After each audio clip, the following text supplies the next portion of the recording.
minutes or something? I think so. I'm not sure about that. But does it have the ability to give any commands to your body? No, but I think that's. You see, you still have the brain. You still have the neurons in there, and they're still active. But you see, it does eventually shut down. You're right. But there is a time between your death and it shuts down. So within that fraction of that time, or whatever it is, yes, some people say it's 20 minutes. I don't know exactly how much, but there have been research done by scientists, and they say it's the brain remains active for minutes, up to 20 minutes for some people. But anyway, you see, what I'm trying to say here is that your brain is still there when you're dead. Yeah. Yes? But you see, it's incapable of any action at all. What happens to your consciousness because your brain is still there? Well, it's like a coma, for example. I think what you're describing is sort of like a coma. Yeah. So in a coma, your brain is still active, but the rest of But your is it body, conscious? Is it conscious? Yes. Does it know what's happening around? I think so. In a coma, really? I think so. I think you should bring a patient in coma and ask him sometimes whether you knew what was happening while you were sleeping. No. There are examples of people who have been in comas. Yeah, we're talking about exceptions, my friend. Exceptions don't make a rule. Okay, fine, but there have been. We know people who came back from dead sometimes, you know? Well. When I say from dead, some of them got buried literally in a grave and they came back alive. Maybe they were wrongly diagnosed as dead. But what I'm saying is that things like this happen, and there are exceptions, I'm not saying no. But you see, we are coming back to the consciousness of the universe. Do you think the universe has consciousness? No. Do you think the atoms have consciousness? No. Because many people try to understand somehow that energy has consciousness. But I really want to ask them how. How does an atom, for example, how does a brick, which is made of atoms, know that it's being hammered?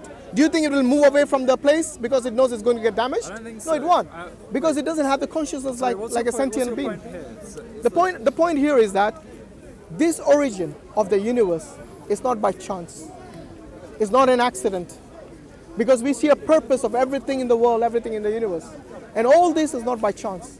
The complexity, yes, the organized fashion in which we are basically created, all this doesn't just come by chance.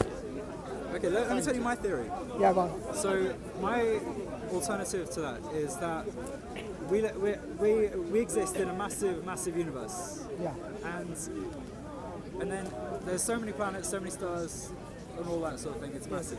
And so then every once in a while there's going to be an anomaly where we just happen to be sitting in the Goldilocks zone, where you're just the right distance from the sun. And NASA has spotted other planets that are in that zone. They obviously can't tell whether there's life there or not because they're so far away. But yeah, I think that we just happen to have the right mass, the right asteroids. An asteroid with water hit us like so long ago, and all that. And What does that prove? What does that prove? That still doesn't prove we came from nothing, does it? It still doesn't prove that we self-existed. It doesn't still prove that. I think it proves that the universe. I think because you're saying that the universe has consciousness. No, wait. So you're saying this coincidence. How do you have this leap of faith from all these accidents with the perfect planet and the perfect conditions? This coincidence. How do you link that to the consciousness of the universe? Well. And why is it the universe that is conscious? Because there was a point. I'm saying the universe. No, I'm saying there was a point in time when this planet did not exist. Right? Well, yeah, this planet was like a small asteroid. Well, we don't know what it is. That's speculation. I think. Yes, it can be basically a remnant of another planet or another star. I don't know what it is. What I'm saying is, what we are discussing here is basically how did all this originate? You see, like I said, it cannot be nothing. So we need to focus on this something. Now this something the something has to be conscious, yes, intelligent, it has to be eternal, because otherwise we'll have the same issue about where did it come from, yes, it has to be the uncaused cause. If you don't know, I'll explain that what it means. Yes, because you see everything has a cause and effect. Yes, so this planet, this universe has a cause, and the universe is basically the effect, and the planet is the effect. Yes, and we can go on until we reach a point where we come to this two divisions here. Is it from nothing or is it from something? We rule out nothing, so now we are back to something. Yes, and this something, unless and until it has these qualities, then or if it has these qualities, it is able to give rise to the universe as we know it. Okay. Can you go back to the bit where you're saying with The universe, universe is... yeah, the universe did not create itself. It has to be created by something. And this something is the uncaused cause, is self-existent. It has consciousness and intelligence. Yes? It has the ability to create and the power and the ability to create. Okay, so this is how I heard it. So, Yeah. I read this book by some astronomer. Okay. And so the way they put, I'm trying to remember this book. So it's, I think there was, so you have a singularity, and then it became unbalanced, and then it exploded. I think it exploded. Well, something happened, and then the universe started expanding, and that's where apparently it's. So what I got from that book was it was just a mistake, a kind of mistake, a kind of coincidence, and it makes sense that. So with that assumption, and like of course it's a very grey area with lots of people. No, but you went straight from the singularity to expansion. Yes. The question still arises: where did the singularity come from? The balance on balance is still coming later on. The question first arises: is where did the singularity come from? You see, we are back to square one. Yes. It has to have an origin. It has to have a creator. It has to have a cause. Okay. Now this question, like I said, this cause, until it has these points which I mentioned earlier, yes, and if it has these points, then it's able to create this singularity and the expansion and the correct gravity and the correct physical laws and everything in it. There's no problem at all. But if you say all this just came by accident and we are all the product of an accident or coincidence, then I think that is a bigger leap of faith than to actually believe there is actually an entity out there which is able to make all these things. Well, tell you what, I think it's very difficult to argue the starting of the universe, but I'd like to talk about how humans were created, because I thought. Yeah, but that all comes later on. Huh? That all comes later on. The evolution and all that comes later on. Yes. Before that we are talking about even the evolution. Before you talk about evolution, you'll have to talk about abiogenesis, which is where did the first cell come from? The origin of the cell. You know, the cell is quite complex. Yes? I know. Do you remember the components of the cell? I study biology. Okay, so I'm sure you're aware of how complex it is. So it's got the nucleus, which has the mitochondria, which is the power factory, which gives energy to the cell. Yes? Yep. Do you really think all that just fixed itself one day by coincidence as well? One day, yes. I do. You really think so? As a biologist, you actually think it just all these components came together, perfectly formed this single cell. Not perfectly. It's like what I said about the bricks. Like you throw them up and they'll land in a stack eventually. No, but the components, where did they come from? Where did they come from? Yes. Let's tell you what. We've got the start of the universe, right? Yeah. And we got where we got stars. We fast forwarded very quickly because I think we were stuck there. So let's move on to abiogenesis. That's fine. We were stuck. Yeah, go on. So what we've got a bunch of stars, and these stars underwent nuclear fusion. So nuclear fusion where the new elements are made. So you've got new elements made. What? Just by accident? By fusion. By fusion. So you think fusion happens in the sun? Are there new elements being made by the sun? I can't remember about the sun, but the biggest stars. Yeah, I think you should stick to biology, not physics. I do physics as well. Oh, you do? Then you should know that nuclear fusion doesn't just create new elements. Is it fission or fusion? I can't remember. It's either fission or fusion. But I know that stars create new elements. And they're made up of new elements. What new elements? Like what? I'm talking new elements relative to the beginning of the universe. Are we going back to the beginning of the universe? We were down to the single cell. I'm talking relative to the beginning of the universe. Okay, let's go back to the topic we were talking, which was the single cell. Okay. Fine. How did the single cell form? So wait, I'll get onto that. Okay, go on. These stars have these. So basically, what I'm saying is that all these elements, eventually in the form of meteorites and things like this. I'm not too sure about that, but yes, they came and they hit Earth, and meteorites with water on them. I know that this happened. Meteorites with water on them. How much water? Lots of water. Lots of water. Lots of water. I wish we had meteorites in the skies like that today. Yeah. Can you imagine all the planets having lots of water? Imagine that. Yes. Why are there no water on other planets? Well, there's water on Mars. Do you think they all hit only Earth? No. Then? Well, I think Is there water on Mars? Are you sure about that? I think yes. Cause No, they it's a theory. I don't think they've actually. they've spotted they've spotted like veins on Mars, which suggests that there was water there. And I think somebody was telling me the other day that there was water on Mars. Okay, anyway. Let's Let's talk about things which you know for certain. But you see, so what are you trying to say? Are you trying to say the single cell formed by all these elements from the universe, from the skies? Okay. Because you know, for a cell to function, they have to be all in the right place, in the right quantity. Yeah. Yes? You think that is an accident as well? I think given enough time. So what is it? You know, this theory of it, given enough time it will happen. Has it ever been proven? Has what ever been proven? That given enough time things will happen and they will form perfectly. I think that the more time you give something, the more likely it is to happen. Yeah, but that's a probability, isn't it? Yeah. It's not for certain. It will fix as a cell, and it will have life to reproduce to give another cell life. You see what I mean? Even this reproduction of the cell from cell 1, the regeneration of it from cell A to cell B. If all this is a coincidence, then I think you are more like a person who believes in a religion and believes it blindly that all this is possible. Why would you not be willing to accept that God is able to do all this then? Because what you're doing here is you're taking so many leaps of faith that all this is by accident. You're no different to a theist who believes in God, even though some of the theists actually have evidence for the existence of God and how things come into being. Yes? Because for you, what you're doing right now is not scientific. What you're doing is something from a philosophical argument that there is a possibility that given enough time, anything is possible. This is a philosophical argument. It's not something scientists will tell you that this is going to happen for certain. Okay, because even the observable things, yes, the scientists get it wrong. Like at one point when they actually thought that the earth was flat, these people were considered to be highly literate. Yes, but later on they found out the earth is not flat. I think so. You see what I mean? So the scientists, when they postulate theories and when they say certain things, they do not write it in stone. They say that there is possibility for this to change. Yeah, it's a theory.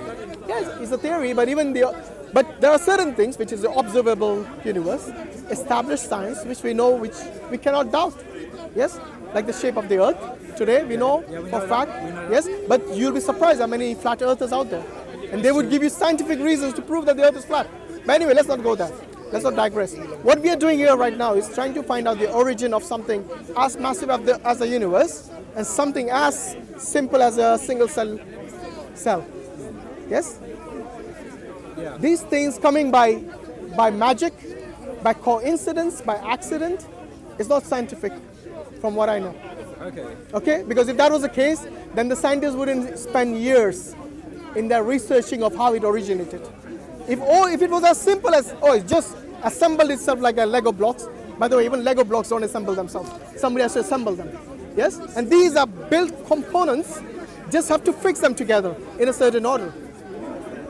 But you see the cell, like I said, it's got the cytoplasm, it's got the mitochondria, it's got the nucleus, it's got all these things, and it's able to basically reproduce. Yes? Yes. And this is what I'm saying. All these are coincidence. You're no different to someone who believes in blind faith.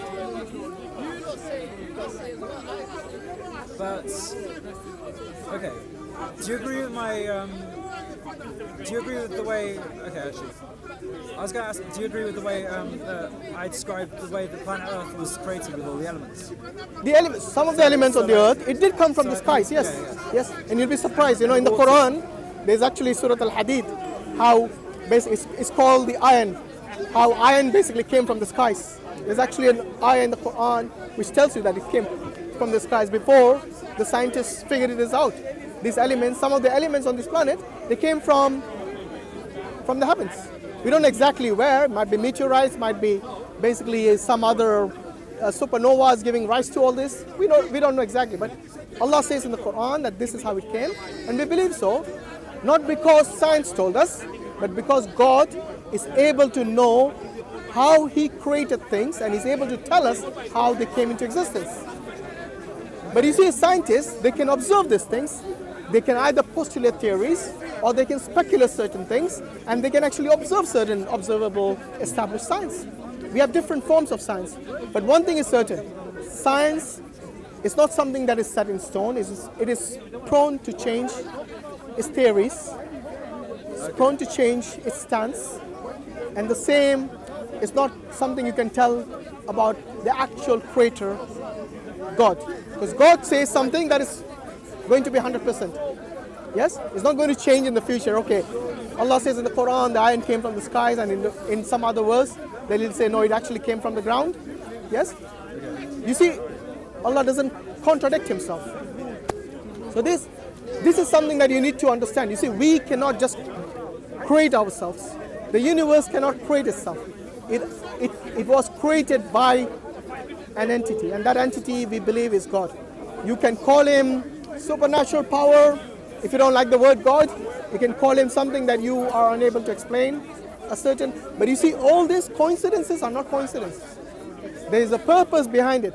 Just like an architecture puts a building together, yes, and he has planned everything meticulously, how the structure of the building should be, before it is even completed. That is exactly how we believe that God is the architecture of this entire creation, and he meticulously designed and gave a purpose to everything. Nothing in the universe is without a purpose. So the question now arises, you see, we are going to live in this earth, maybe, I don't know, 70, 80, 90 years, if you're lucky. Yes? One day we will perish. So whether you're an atheist or a theist, whether you believe or disbelieve in God, this is something that no one can deny.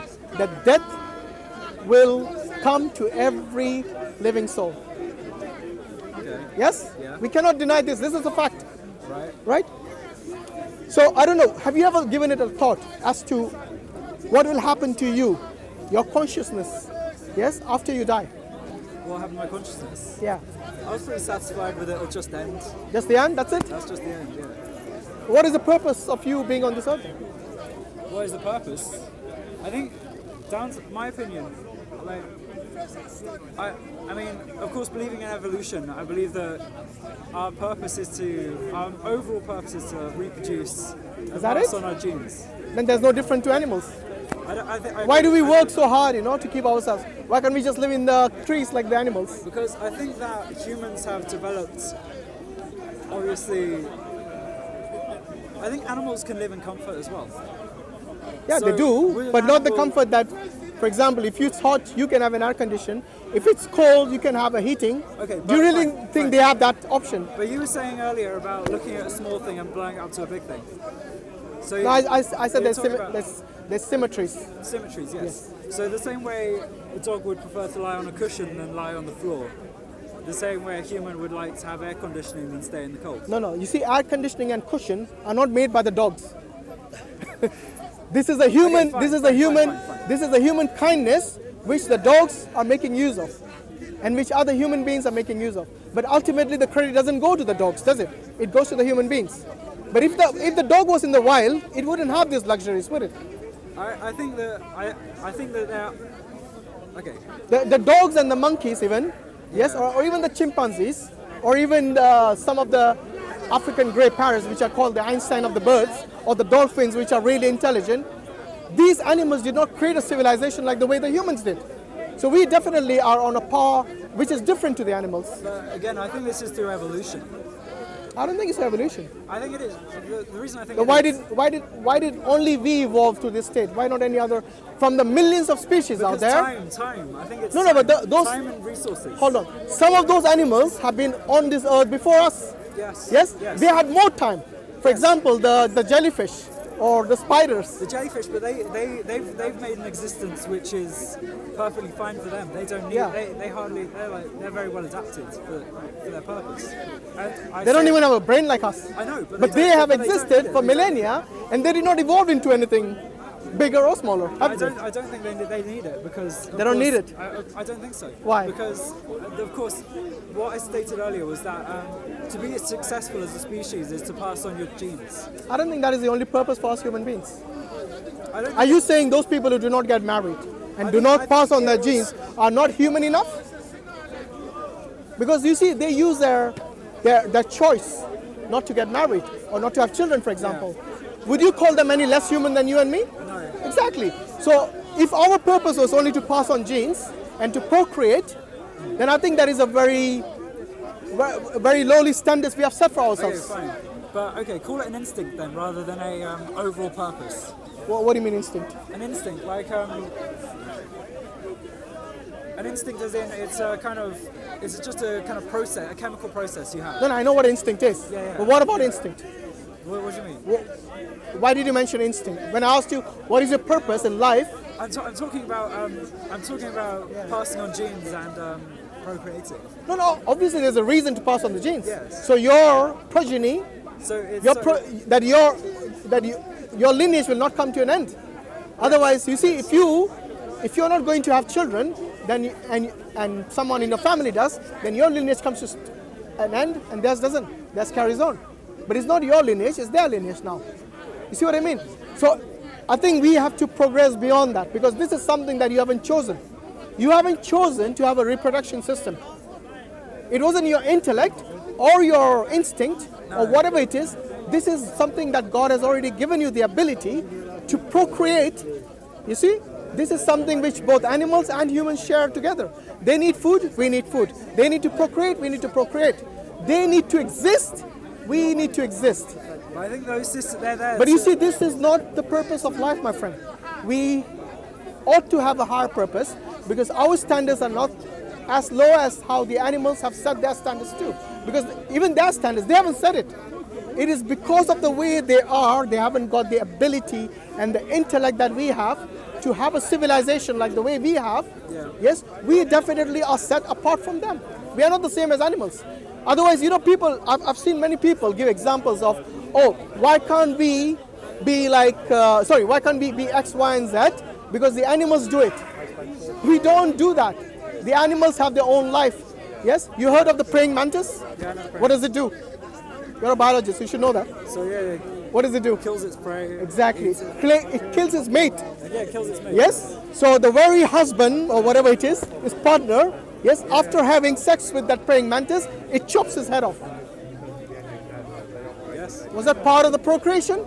That's the end. That's eating. Exactly. You see, so we cannot use the animal kingdom to justify what the human beings do. The human beings have their own standards. Okay. We do not need the animal kingdom to tell us, but certain things we probably can learn from them. Okay, fine. I'm just gonna, look at, okay, as somebody who believes in evolution, I believe our closest ancestors are like down the roots of monkeys and mammals and that. So I ask I have evidence to support that. For example, about amino acids and that. Yeah. So the same 20 amino acids appear in all mammals, all animals. Where did it come from? The amino acids. Where did those amino acids come from? Again, I want to say chance. You see, everything is chance for you, my friend. That's not how it works. That's not even scientific, my friend. If everything is just by chance, then why do we bother having experiments and having the scientists go to these universities and study so much? Everything isn't chance. Again, I'm not the best person to speak about this. I'm just saying what I think. No, fair enough. But you see, you cannot use chance for everything. Yeah. That is like just saying that, I don't know, so I'm using it. I'm just saying it's chance. You're speculating here. I see what. Yeah, this is not speculation. We need to rely on. We need to have some proper answers. But I think what I'm doing is actually don't worry. Amino acids is complex as well. Yes, they do not just exist by themselves. No, they don't. Yes, But tell you what, the scientists have come to the conclusion, some of them, that they also came from the skies. They came from the skies. When I say skies, might be like you said, meteor and all that. So we're aliens. No, we could be. Why not? The elements, if they come from the skies and we are made by those, it doesn't mean we are aliens. Aliens means a species. Okay, extraterrestrial. Yeah, we have elements which have not originated on Earth. That's all it means. Okay? But anyway, the point still remains with regards to when you die one day. Yes? What you really think you'll just shut your eyes and that's the end of it? What if there was an alternative? Yeah, what's the alternative? The alternative is that whatever you did in this earth, you will have to be accountable for that. And there's actually a higher being who will judge what you did and how you did it, to whom you did, and when you did it, and you will be held accountable for it. But my question is, where does your consciousness go? Where does your consciousness go, and how does it get there? It's with the soul. With So the we soul believe go- your consciousness But where does and your soul are intrinsically linked. But where does your soul go? Like I said, it goes to the realm, to a metaphysical realm. So you won't have a scientific answer for that, unfortunately. It is something metaphysical which is beyond the realm of science. But you see, again, like for me to agree and like believe in something, again, it's down to my understanding. It's But you down see, to- you did not understand many things, and you said they came by chance. You believed all those things. I think I do understand those things. I think there's some things I'm unsure about, but I've heard about in the past, and I think that's where I'm kind of getting this from. But I'll tell you what. Let's say you have two options. Yeah. Let's say you as an atheist, you believe that you will die one day, and that's it. That's the end of you. The end. Yeah. Nothing happens to you. Dust to dust, ashes to ashes, whatever. Yes. Then there is the other option that you will die and you will be held accountable on the day of. There is a day of judgment, and there is a judge who is going to judge you. Okay. These two options are given. You heard of the Pascal's wager? Sorry? The Pascal's wager? Sorry? Pascal. You know Blaise Pascal? The scientist? Pascal. As in Pascal's triangle? Well, Pascal's law, for example. I don't know. He was a scientist. Okay, anyway. So he basically postulated a wager which goes something like that. That imagine one day you will realize that there is a God. Yes? As an atheist. So as an atheist, you do not believe in God. Yes? So let's say you don't believe in God. And one day, okay, I'll tell you what, just to make it simpler. Let's say from the point of view of an atheist. An atheist believes there is no God and there is no life after death. Okay? We come to an end and that's the end of it. Let's say that was the version which was true. Yes? For me and for you when we die. For the sake of argument, we assume this is the true version. Am I, as a theist who believes in God and who believes in life after death and the day of judgment and believe and abides by what God has told me to do and abstain from what He has forbidden me to do? As a person, as a theist, will I lose anything if your worldview was the true? Okay. So I die one day, just like you will die one day, and we have no day of judgment. That's the end of it. Ashes to ashes, dust to dust. I, as a theist, will I lose anything? Not necessarily. Okay. It depends if you've enjoyed your life, I suppose. Well, I think that, I seem to be pleased with my life. So alhamdulillah, so far, yeah. That's fine. You've not lost anything. Yes. So, but No. in my opinion, I'm just living my life. Like, Yeah, as you wish, based on your desire. Yes, within the confines of the law, of course. Okay, now let's flip that situation. Okay. Yes, imagine my worldview was a true. Okay. Yes, So in that case, you'd be gaining something and I'd be losing something. absolutely. Okay. You see, you're taking the bigger. You're basically waging. You're gambling more than I am, Okay. in a way, and you're gambling with something which is eternity. You see, this life is fixed. Whatever it is, you're going to live X number of years, and that's fixed. That's it. Yeah. Okay? But you see, once you die, in what God has told us in the Quran, the life is going to be eternal. So your life, you'll be given a new life, a new lease to life, as they say. And this will be eternal. This will be never ending. Do you see the gamble that you're taking? Because if imagine if what you're saying is false. What you believe in is false. And when you die, you realize this is false. It'll be too late by then. You have an opportunity until you breathe your last to take that step to believe and submit to one God. And then you will have the promise that God has said you, that if you do good things, by the way, the good things that you do in this world which God has told you to do is for the benefit of the mankind. The things that God has forbidden you to do is basically for nothing that will benefit you as a human being, as an individual, or as a society. You must have heard about Muslims. They're forbidden to drink alcohol, and that includes all intoxicants like drugs and everything. They're forbidden from gambling. They're forbidden from basically extramarital affairs, fornication, and all that things.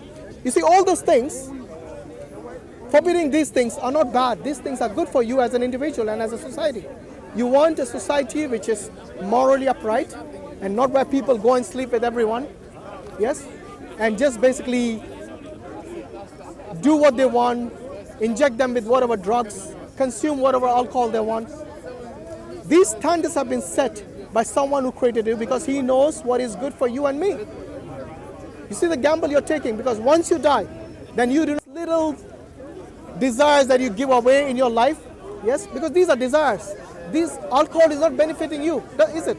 It might give you some pleasure momentarily, but then the harm is much greater than these few good things that you think are helping you in your recreation, as a recreation activity. I think it can be useful in some. I think we need to wrap up. I've got a bunch of maths homework to do. But, Okay. But yeah. Saved by the homework. That's the first time I've heard this. That's fine, no problem. Anyway, What's your name, my friend? William. William. Very nice speaking to you. Your name, But Hashim, yeah. If I give you a copy of the Quran, would you read it? Would I read it? As far as I'm aware, it's very You seem long. like an intelligent person who is open-minded. I'm open-minded. I'm open to opinions. Yes, and yes. I'm happy to hear everyone's view. So if I give you a Quran, Would I read it? Well, firstly, I I don't want to force it on you. See what I mean? Is it Arabic? Arabic? No, it's in English. It's in English. All right. Okay. Well, I'll probably read an abridged version. That's fine. I mean, you don't have to read everything in one day. Yeah. Take your time. Yes? I'm definitely interested to find out what the views of the Quran. So yeah, inshallah. You got a copy? Okay. His brother here will give you a Am I copy. going to get a copy of the Quran? Yeah, it's a free copy. You don't have to pay for it. But like I said, take your own time. You got any questions? Are you based in London? Are you local? Yeah. We are here on Sundays. So if you got any questions, come here or go to your nearest mosque or Muslim that you know has some knowledge about it. Yeah. I've got About Islam. Yeah, then you can ask questions. You know, like I said, I read books of other religion. I read books on atheism. I read books on theism. It doesn't mean that this will hamper me in any way. This is just to extend my knowledge and my understanding of the world that we live in. And we have to be open-minded in order to absorb this difference. And today, in the age of information, as I say, ignorance is really a choice. Ignorance is bliss. Well, I don't think it's a bliss for many people. Unfortunately, it's not. Because if you didn't know the laws of driving a car or the traffic, and you think ignorance is bliss, then it's not really going to be a bliss for you if you don't know the traffic laws. So certain things you have to study, you have to learn in your life in order to basically make it more meaningful, give it more meaning and purpose in life. Because our purpose, like I said, is not just procreating. We have a higher purpose. And this higher purpose is serving the Lord Almighty who created us. And what I mean by that is not like you go and sit in a mosque and read the Quran and basically just pray to Him. No. It's to be kind to your neighbors. Yes. To do best at your work, at your workplace. Yes. So yeah, this is a copy of the Quran, and inshallah it'll benefit you. Like I said, it's not very big. And you don't have to finish it in one day. Yeah, so at your own space and at your own time, you read it. Like I said, ponder on what you read there. And if you have any questions, any doubts, do ask us. What's that too? Also a book for you. I don't have it with me, of course. I don't have a copy of it. No, that's fine. You're not obliged to give me anything. If you want to check out Neil deGrasse Tyson, he gives a much better explanation at the beginning of the universe than me. What did he say? He goes more in depth about imbalance and singularity. The singularity. No, but did he tell you where the singularity came from? No. There you go. Well, That's what I'm saying. That is why the science is stuck. Because you see, for science to progress in its theory, in order to understand and postulate theories even, it needs something called space and time. If you do not know whether space and time even existed before that singularity, then it is handicapping science. You see what I mean? In a way, science is handicapped. I see. Yes. So anyway, I mean, like I said, we talked for a long time, and I appreciate the time. And yes, I appreciate the time, and you have been quite receptive.